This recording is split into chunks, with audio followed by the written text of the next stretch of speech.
Hello，大家好，我叫黄延锦，我今年26了，还没有谈过恋爱。我之前跟朋友说的时候，他说快拉倒吧，我看你长得像离过婚的。也有一些人追我，但是追我的人岁数都比我大，30多岁，比我大30多岁，是不是挺荒谬的？我之前有个朋友跟我说，黄延锦，我感觉你长得特别招老富翁的喜欢。现在好了，富不富我不知道，老翁是全送我这儿来了。现在追我的恨不得没有50以下的。算命的说我今年犯桃花，我都纳闷怎么我这桃花长寿桃上了。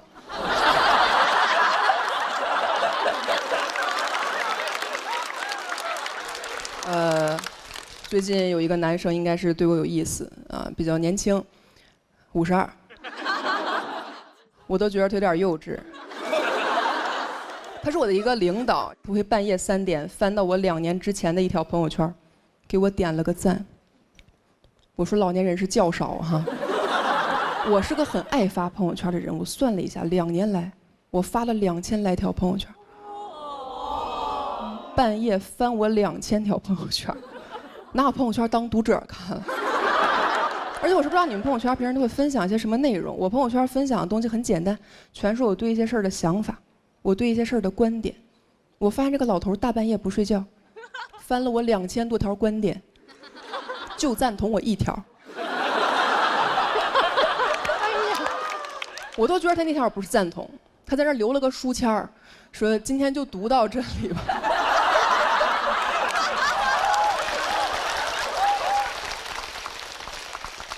那你没有办法，你那会儿刚认识，低头不见抬头见，他总给我点，我也不好意思完全不理他，所以说刷到他的我也会给他点一点。问题是，他给我点的全是我2年之前的朋友圈，没人发现。我给他点的都是他最近的朋友圈。现在所有同事都在传我要追他。在他朋友圈里面只有一种赞我是不怎么敢点的，他会分享他自己的健身视频，还会喊我一起健身。他喊我的时候，我在想，我说和你健身，哪个公园哪棵树啊？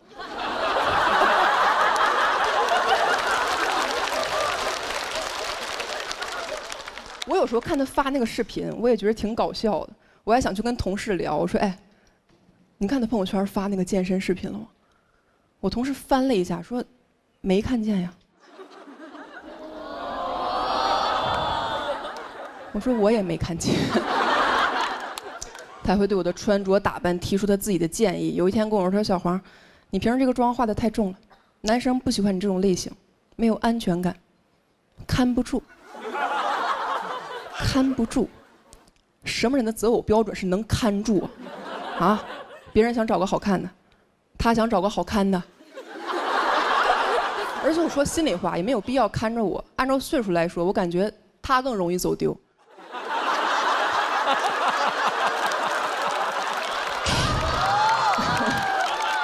这个人好像一直觉得自己在跟我搞暧昧，他有点太笃定了。他笃定到我都开始怀疑自己了。我说会不会其实我喜欢他，就是我没发现，他发现了。过了几天给我发来这么一条消息，他说：“黄延锦，你喜欢什么类型的男生？”我当时看完脑海内警铃大作，我说坏了，这老头要跟我表白。你怎么回他？我喜欢什么类型的男生？我说我喜欢年轻的，有点过于针对他了。我说我喜欢长得帅的，他这种人又很难认为自己不帅。你很难找一个切入点，我真的绞尽脑汁另辟蹊径回了他一句，我说：“你是要给我介绍对象吗？”哈哈哈！不要小看这个哈哈哈，很有巧思。多一个哈，4个哈呢，显得有点热情了；少一个哈，哈哈，又过于嘲讽。哈哈哈！就可以维持一种微妙的距离感。你是要给我介绍对象吗？哈哈哈！我真的觉得这个是我能想到的最智慧的、最委婉的拒绝了。大爷回我说：“我想把自己介绍给你。”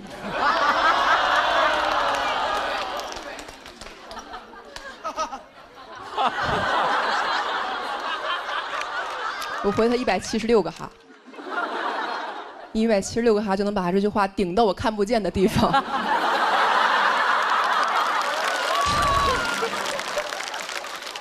就是我发现他这种人不懂一个很简单的道理，叫做面斥不雅。就是你作为一个文明的现代人，很多话其实不需要我当面骂你，就应该明白，对吧？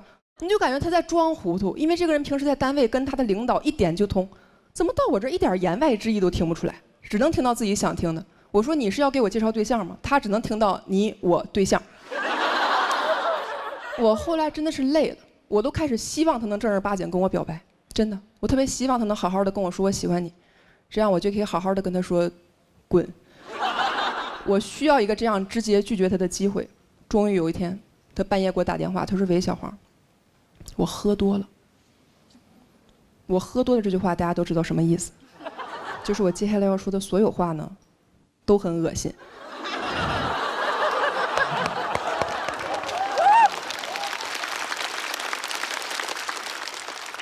他说喝多了，我就喝多了跟你说啊，我觉得你长得挺好看的，以后我老婆要是能长成你这样，我说你看不住。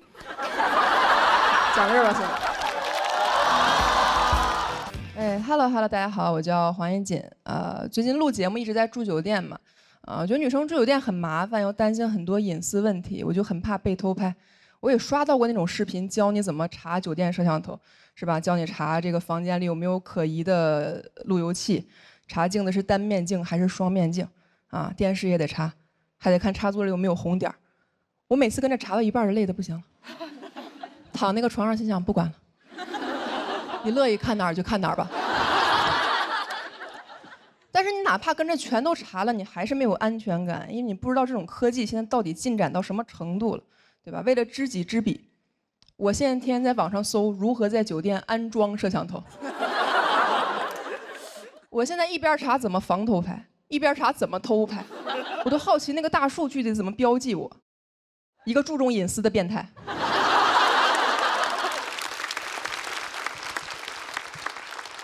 然后现在演出有的时候主办方其实出差订酒店还蛮贴心的，会订那种比较大的房间。人家订大的房间是为了让我缓解疲劳，我住的房间越大我越疲劳。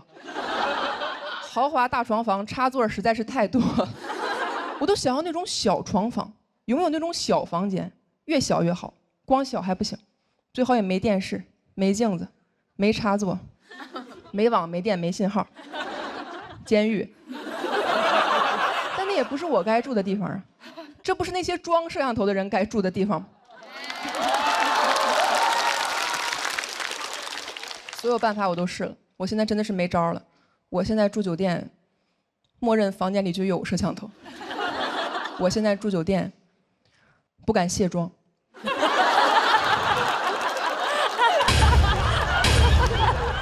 真的，我也不是宣传什么容貌焦虑什么的，我没有办法。我是一个非常在乎隐私的人，但如果我的隐私注定被泄露，那我希望泄露都是完美的那部分。我在房间里换衣服换到一半，想起来这个房间哪里有摄像头，我第一反应都不是说挡一下什么部位，我的第一反应是不行，我得把小肚子吸进去。没有办法，我对我自己出镜的视频就是有着比较高的要求，因为我很怕这种视频会流传到那种带颜色的软件上，你们懂吧？小某书。当然这些都还不是最难的，最难的是如何在完全不知道镜头在哪儿的时候保持一种镜头感。我住酒店已经开始有偶像包袱了。我最近早上起床会开始很优雅的健身、做瑜伽、吃蔬菜沙拉。可以这么说，住酒店让我变成了更好的人。我现在对外都说我是自律博主，就是不知道在哪个平台上。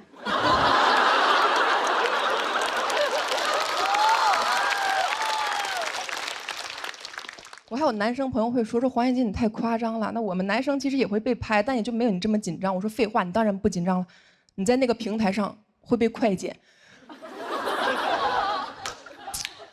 我甚至考虑过要不要在镜头前为自己打造一种成功女性的人设。我现在住酒店会对着这个房间里任何一个我认为应该有摄像头的位置下面背英语对话。就这么说吧，我确实是来上海旅游的。但是现在给我打扫客房那个阿姨啊，她以为我是来中国旅游的。我今天早上起来背英语的时候，亲耳听到她和另一个阿姨说：“你说他们老外说话为啥要对着烟雾报警器？”但我前一阵和我妈妈住酒店，我妈问我说：“你说这房间里会不会有摄像头？”我说：“应该有。”我妈说：“行，这回不怕丢东西了。”她说完我都有点悟了。我觉得人痛苦就是因为太贪心了，是吧？你住个酒店，一个消费者又想要安全，还想要隐私，怎么好事都让你占了？有一个不错了。我现在有时候背完英语都对着那个摄像头说：“别光看我，看着点东西。”我是住酒店时才明白什么叫人生没有彩排，每天都是现场直播。我现在住酒店的时候，这种焦虑已经到了一个什么状态？我平时在家里住的时候，不化妆不敢出家门，现在住酒店，不化妆我不敢回酒店。我朋友前两天看见我就问我，他说：“黄燕姐，你天天打扮这么漂亮回酒店，你说实话，你房间里到底还住谁了？”我说：“说出来你可能不信。”得有200万人。我现在担心，如果有一天微博私信收到那种99加里面说你火了，你火了，我的心想可千万得是在爱奇艺呀。讲到这儿吧，兄弟。大家好，我是陈树。我今年24岁，已经开始做体检了，不是查糖尿病啊。也不是身体有什么明显的症状，就是感觉按照我这些年的生活习惯来说吧，也该出点问题了。去的是那种体检机构，效率很高，他们一边抽血一边推销，哇，就是一开始抽血就问，心脑血管要不要查一下？要不要查一下？微量元素要不要查一下？那胳膊上插着针管能不查吗？我感觉如果说不查，他会把血给我打回去。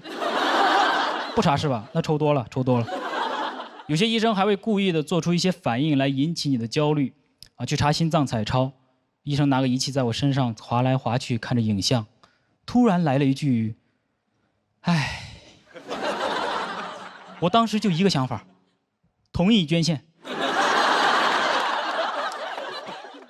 就很奇怪，他也不告诉你什么情况，就在那儿自言自语刺激你就在那儿，唉。现在得癌症的年轻人越来越多喽。我加了27项的检查，我加到最后几项，医生都不忍心了，说这个你也要查？我就跟个闰土一样在那儿查，查出来都是一些很小的问题，但当你花了很多钱只查出来一些小问题的时候，你真的很不甘心呢。一共花了3891块。医生说我只是有点缺钙。我说还有别的问题吗？他说肾里有点结晶，多喝水就好了，多喝水就好。你知道不来体检我能多喝多少水吗？3891瓶。而且24岁缺钙，人的身高一般在20岁就停止发育。我说我现在补钙还能有什么变化吗？医生说如果你补钙补得多的话，肾里的结晶就会变成结石。我说好。总算是有个盼头了。总是对身体很焦虑经常看一些健康科普，学知识，但不舍得为知识付费。听说吃鱼油对身体好，然后心里又想，鱼油太贵了吧，能不能吃鱿鱼啊？而且网上的健康科普真的实在太多了，一上网就觉得自己哪儿都不对。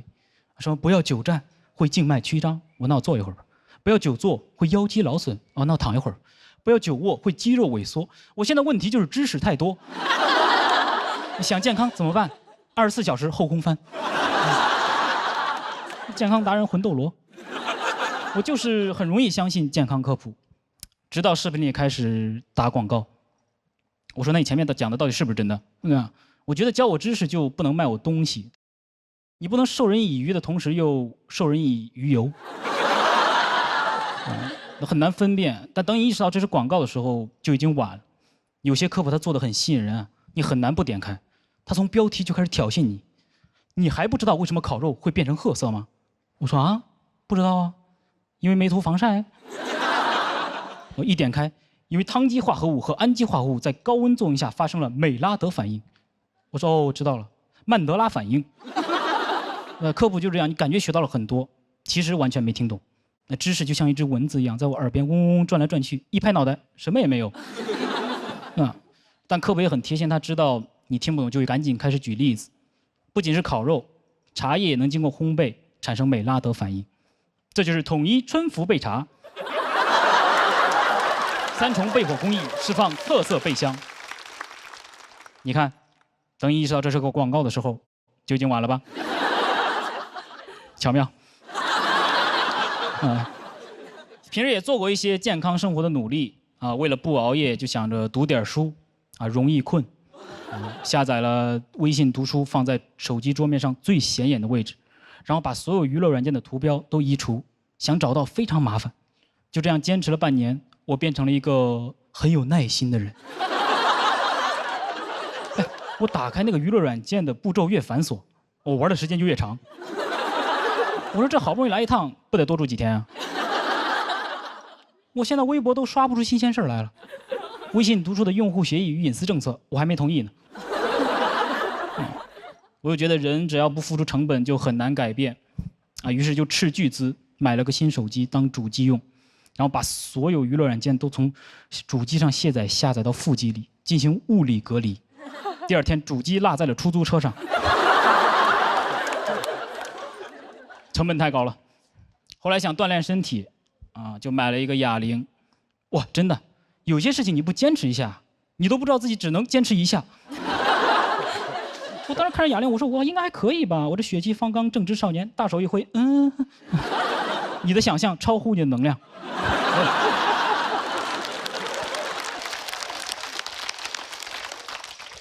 强撑着硬举了一下，哎呦，10分钟喘不过气来，说不出话。终于知道这个东西为什么叫哑铃了。就很难坚持，很容易放弃。听一些自律的健康博主说，只要努力，什么时候都不算晚。所以我现在做事情之前都会告诉自己，还早，什么时候都不算晚。种下一棵树最好的时间是10年前，其次就是等一会儿。唯一还坚持的健康生活方式就是看科普。我现在熬夜看健康科普。哎，只要你健康科普看得足够多啊，你甚至能看到你的不良习惯是对的。当我有天晚上刷到一条“你还在跟风早起吗？对身体的伤害不亚于熬夜”，我说：“哎呦，对了，终于找到懂我的家人了。”我赶紧点赞，让大数据多来点啊！真理不掌握在多数人手里，也不在少数人手里，真理掌握在我自己的手里。熬到夜里一看表，哎呦，3点钟了，但什么时候都不算晚。真雅丽，谢谢大家。嗨，大家好，我开灯。第一期啊，讲了个段子，都看了吧？那出门不太方便嘛，推了个婴儿车探探路啊，演一个丢了孩子的父亲啊，这些都是小问题，因为想到方法可以解决，很多事情解决不掉的感觉。我最近半年啊，发现我这个鼻子变好了，始料未及，真的是。代偿，听过这个词吗？简单解释一下，就是你5官有1官变差之后，其他4官都会变强，保护这个变差的1官，官官相护就是。鼻子说你闭眼，让老子助你一鼻之力。它变好之后呢，就带来一些问题，出门啊就太敏感了。坐高铁旁边随机出一个大哥，那种抽烟的，一身烟味儿，他不觉得自己臭，我就很折磨啊。所以我觉得高铁、飞机上都应该单独划一片吸烟区出来，啊，肯定不能吸啊！你想得美，吸的人坐一块儿，啊，互相伤害，你别出来害别人，啊，他们可能都不觉得伤害，啊，这个大哥抽红双喜的，旁边坐了个抽华子，他说，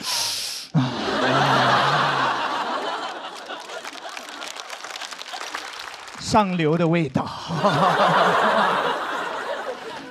或者插花的做也可以，吸烟的，狐臭的，啊，6天没洗澡的，中午吃大葱的，你们互相伤害，别出来害别人，是吧？哎，你要觉得你旁边人臭的话，你先别发作，你反思一下，为什么安排你坐在臭的地方？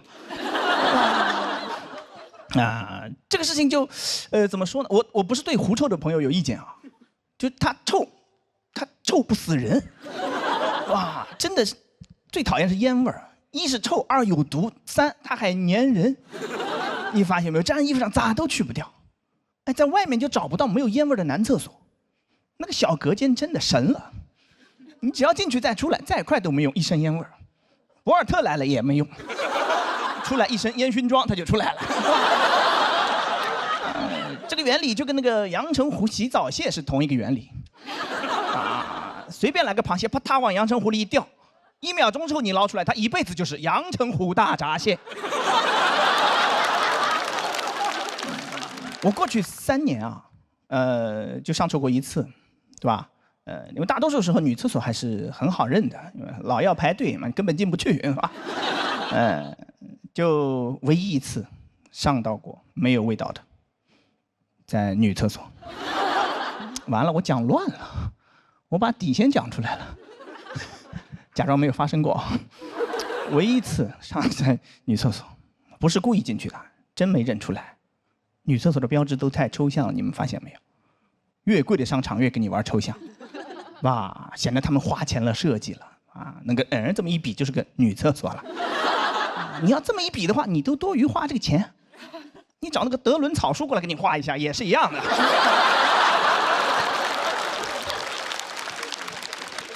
找德伦草书，别说花钱，他给你钱，他能吧？形象一点的也有，应该都见过。烟斗、高跟鞋见过对吧？你说你要画烟斗，我不就明白了吗？女生去左边，福尔摩斯去右边，是吧？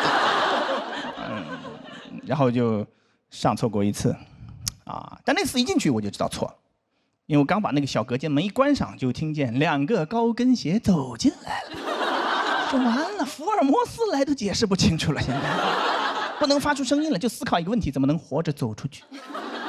后来是怎么走出去的呢？就是走出去的。有一个爆炸头，戴个墨镜，跟大妈一模一样，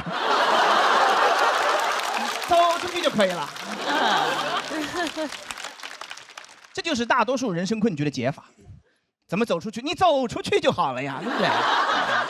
道理每个人都懂，但很难做到因为你们的自信不够盲目。我后来，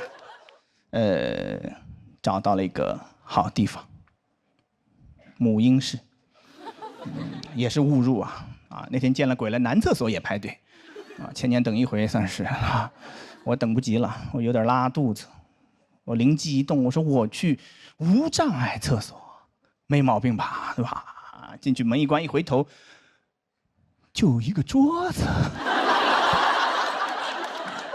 在这儿就可以吗？残疾人你也不能这么嚣张啊你！保洁也是人，来到门口把门一开，门上画了个奶瓶。母婴室不是每个母婴室都有马桶的，但是每个母婴室都不会有烟味儿，能理解吧？因为父亲没有进去过。见过妇婴室吗？很少吧，对不对？想过没有为什么？父亲不太管孩子，父亲自己都管不住，上个厕所不抽烟他都忍不住。那妇婴室真开了咋办？谁照顾谁呀，对吧？自己还是个婴儿呢。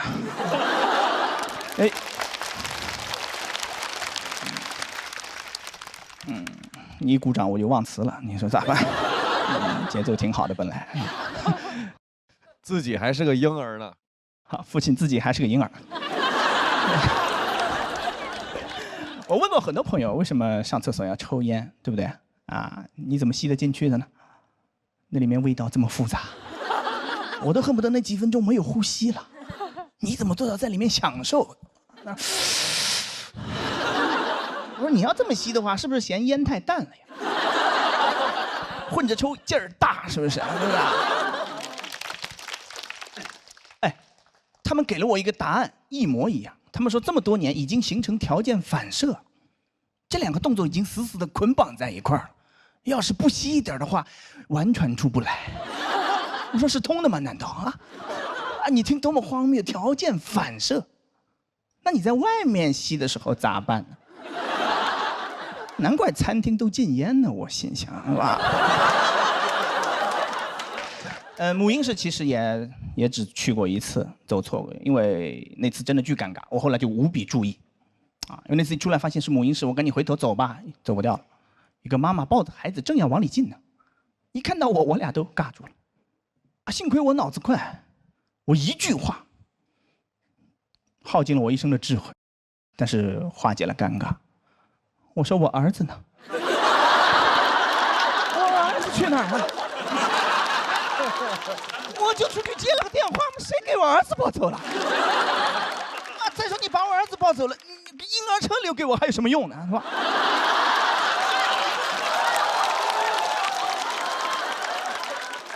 一个蓄谋已久的 callback， 提前3轮开始谋划啊！我这个眼睛啊，全长到心里去了。但第1轮播完，其实也本来这个段到这就结束了啊，因为播完了嘛，有一天反馈，有个人说丢了孩子的父亲这个说法听了很不适。哎，这是一个讽刺啊，不是真的谁有孩子丢了，对不对？所以为了照顾这种朋友的感受，我以后也不会这么说了。我要再走错母婴室，再碰到人的话，我就说那个我爸呢？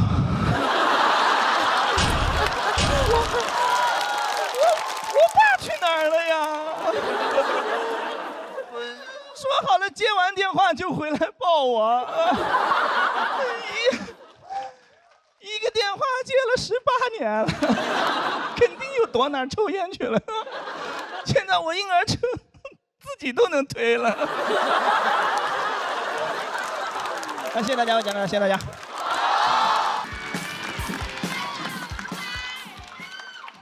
没救了。今天这个妆发，这个造型，怕是迪士尼要通缉我了。我刚刚一路上过来，就听到好多姐妹夸我，对吧？我是非常感谢你们这种直白的夸奖的，因为作为一个胖女生，经常听到的一句夸奖其实是“你要是减肥了，一定是个美女”。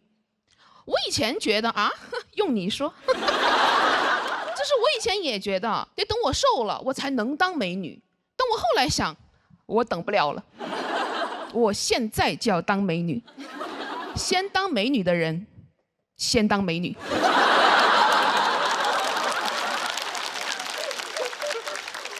怎么还想用这种标准要求我呀？真的是我是谁呀？我吃过的饭比他吃过的饭都多。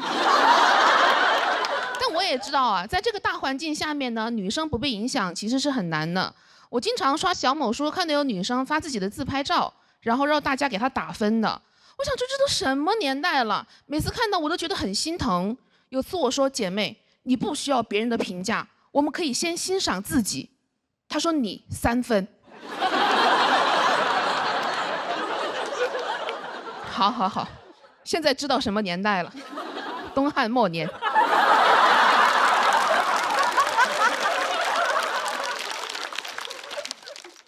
当然了，被观众评价呢，其实是我这个脱口秀工作的一部分嘛。但是你们不知道，有一些 report 它真的写的非常离奇的。有一条是这么说的：七七今天没穿裙子，穿的裤子，我不喜欢她穿裤子。我说人都得穿裤子。就算我今天穿了裙子，我也穿了裤子。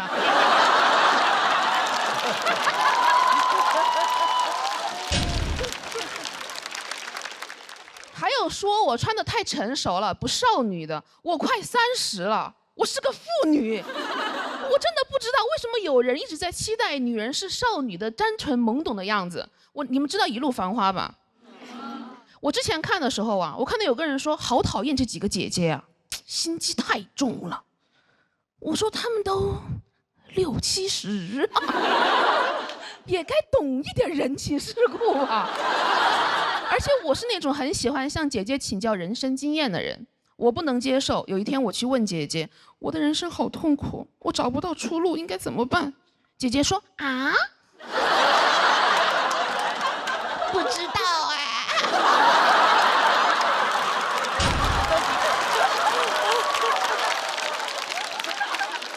人怎么可能保证单纯的？保持不了的。这个世界就是在逼迫人学会人情世故。我以前上班的时候，对，我是上过班的，和其他的脱口秀演员略有不同。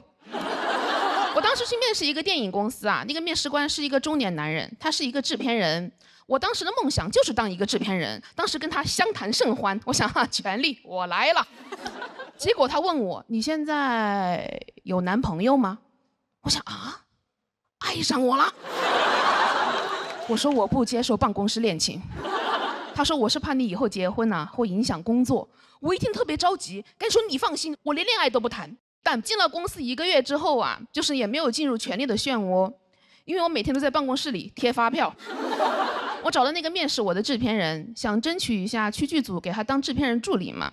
他当时跟我说：“你的事儿呢，我会考虑的。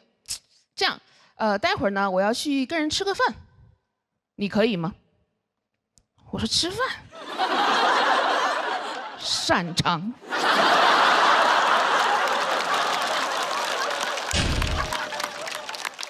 而且为了抓住每一个机会来证明我的能力，我还特地带上了胶棒。待会儿吃完饭，当场贴发票。我一推开那个包间门啊，我就发现不对，全是陌生人。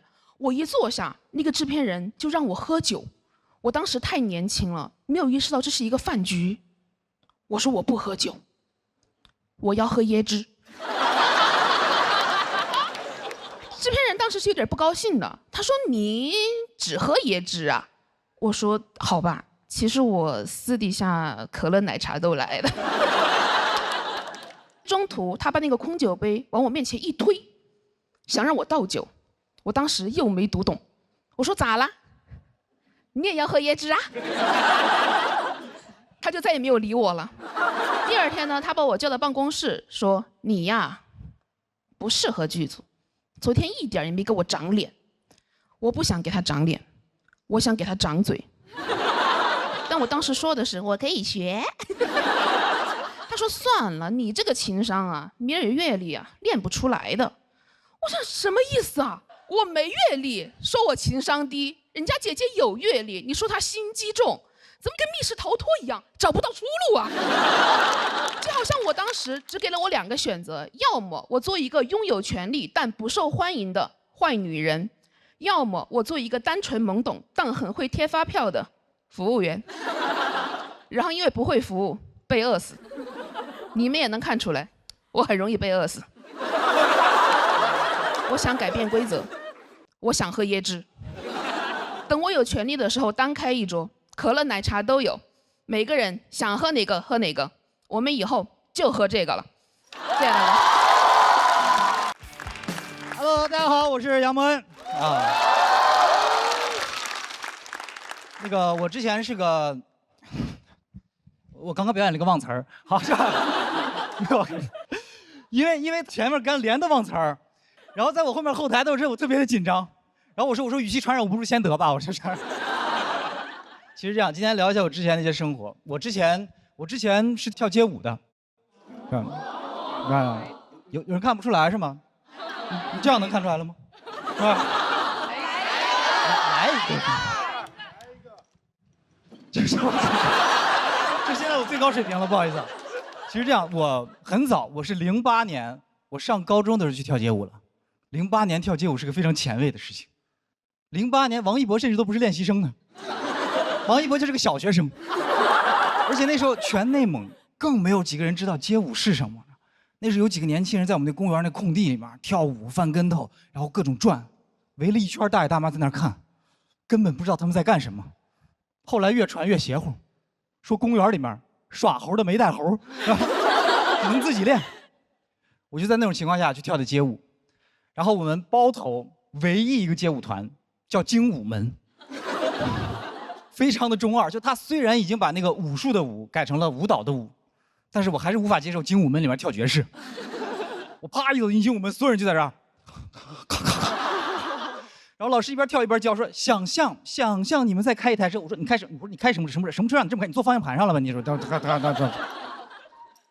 我本来不想学，后来呢，讲完课之后，老师给我看了一个世界街舞大赛的视频。放完之后，他语重心长地跟我说：“这是世界最牛的街舞比赛。那这里面有日本人，有韩国人，有美国人，就是没有我们中国人。你们知道为什么吗？因为我们中国人接触街舞实在太晚了，老师们再怎么练也比不过他们了。但你真的赶上好时候了。老师相信你从现在开始练，有朝一日一定能代表我们打败日本人，打败美国人，打败韩国人。”我当时16岁的我听得热血沸腾，脑子里面已经出画面了。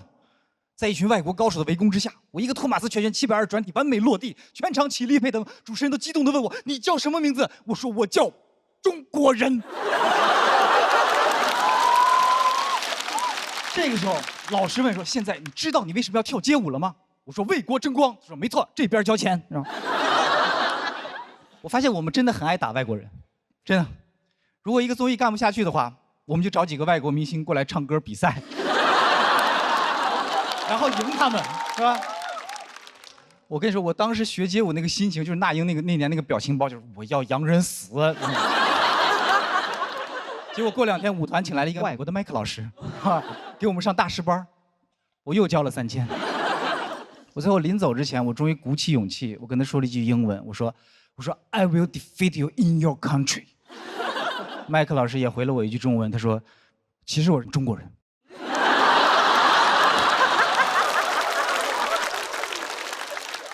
就是从那时候开始，我发现我的爱国心就被利用了，而且我回想起来，发现我最开始想跳街舞，不是想要为国争光，我当时就想吸引女生。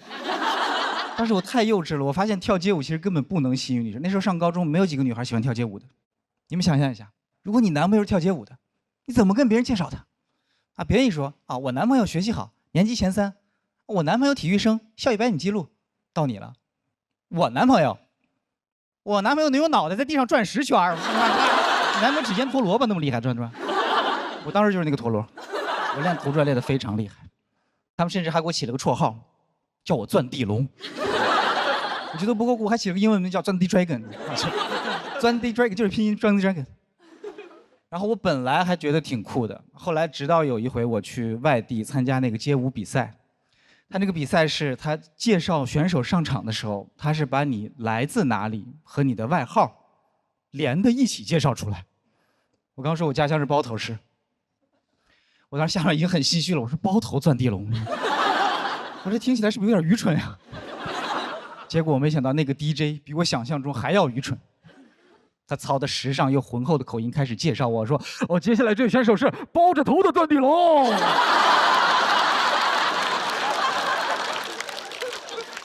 后来我们学校也不让我跳街舞了，不是因为我捣乱或者不学习，是因为当时我们学校突然下发了一个文件，叫《校园安全月全区杀马特整顿大行动》，规定每个学校必须抓几个杀马特。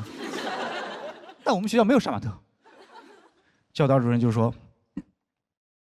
把那个钻地龙给我找过来，把钻地龙找过来。他揪着我说：“你是杀马特。”我说：“我不是杀马特。”他说：“你就是杀马特。”我说：“你凭什么说我是杀马特？”他说：“你把你的左眼露出来，再跟我说话。”后来教导主任就跟我说：“我现在不管你到底是不是杀马特，我们只按照上面的要求办事儿。这个学校从此以后就不能有街舞。”我的天，太严格了！小年纪我就感受到什么叫教务处通知一下来，我们社团就没了。然后那个时候我也高3了，然后我就去舞团，我说我就不跳街舞了，我要去考大学了。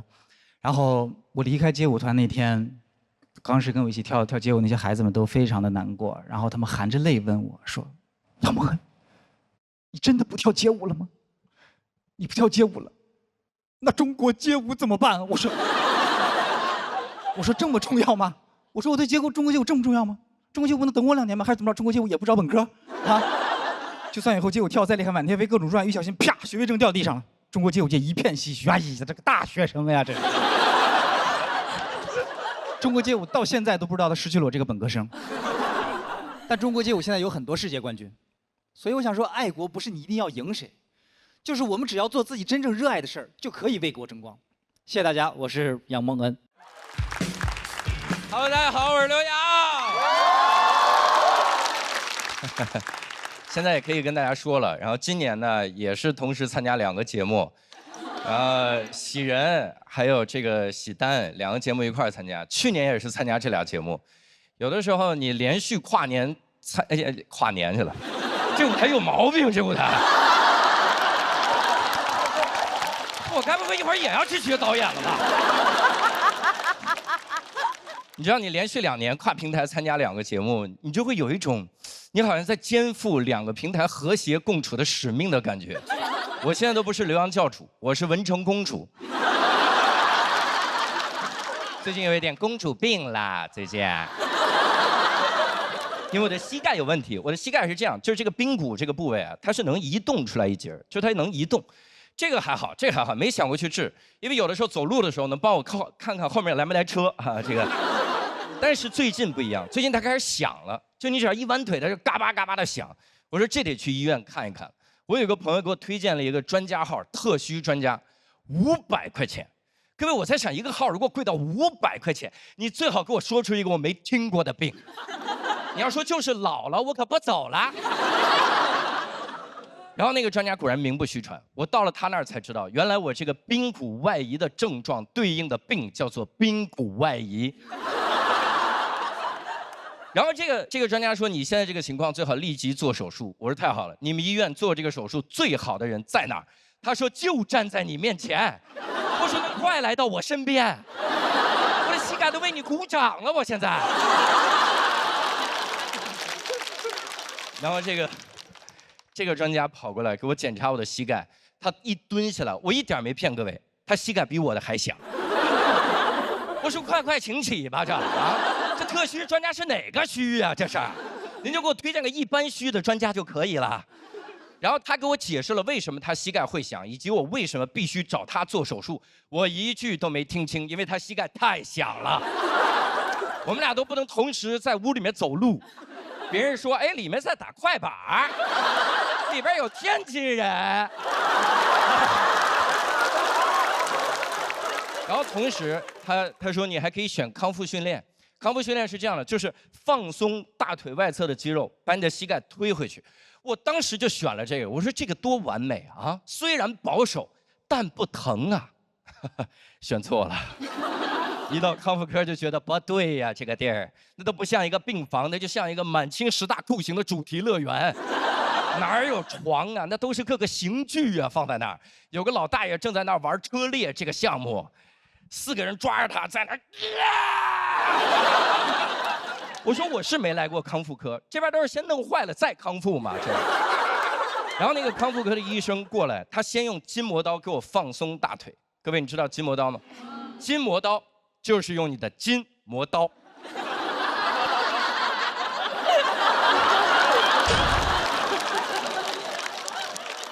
筋膜刀一刮，我都对自己有了新的了解，我才发现原来我的泪腺长在大腿上。我天，那刮的我都快崩溃了。他刮的就一个小圆铁罐，这么一刮，我说我去，你刀开这儿了是吗？他说腿还疼吗？我说腿还在吗？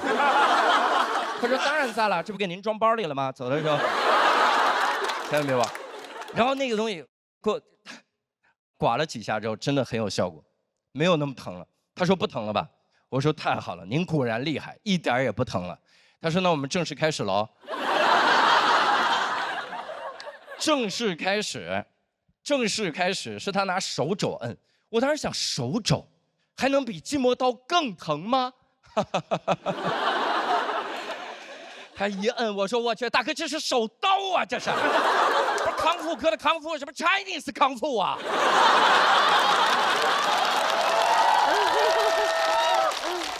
我说不行，咱就用真刀得了，你给我截肢了，我还多俩新段子。残疾人脱口秀该洗牌了。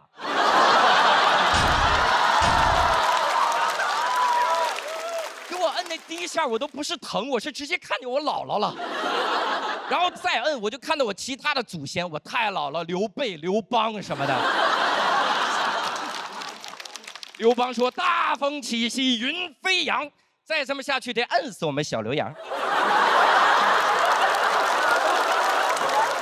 关键疼成这样，他还跟我聊天，这个时候是聊天的场合吗？他在那儿跟我聊，他说疼吗？我说你瞎吗？他说疼就对了，人呐就3个部位疼起来最要命。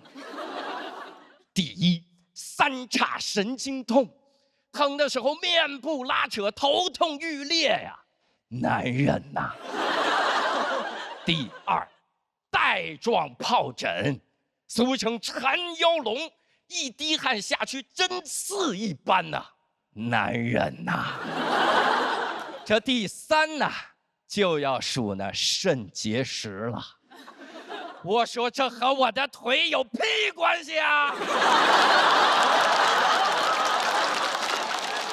他说就是给你科普一下。不是，我是疼起来很无知吗？我需要你科普。他也觉得这样不对，他开始问我关于我的问题了。大哥，我疼成那样就不要问我问题了，真的很像刑讯逼供啊。他问我的每个问题，我都从根儿上实话实说，根本来不及编瞎话呀！我在那儿问我你是做什么工作的？我说喜剧演员，喜剧演员，喜剧演员，参加了一些综艺，留下了很多精彩的作品。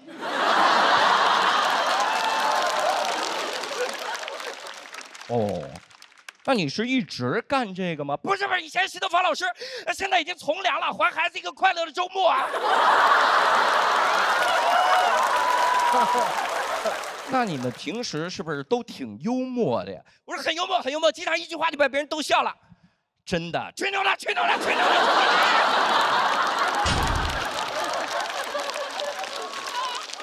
各位，那天我对疼痛都有了新的理解。我以前问我一个朋友为什么不打耳洞，他说因为怕打耳洞很疼。各位，我不知道各位有没有害怕打耳洞疼的人？如果真的有，我给各位一个建议：你在做康复训练的时候打耳洞，真的管不上耳洞疼啊！一摁腿，打耳洞，打耳洞，两边都打，两边都打，耳骨钉，耳骨钉，鼻钉，鼻环，文花臂，文花，支持4个姿势，阑尾也切了，阑尾，我们拽吧，拽。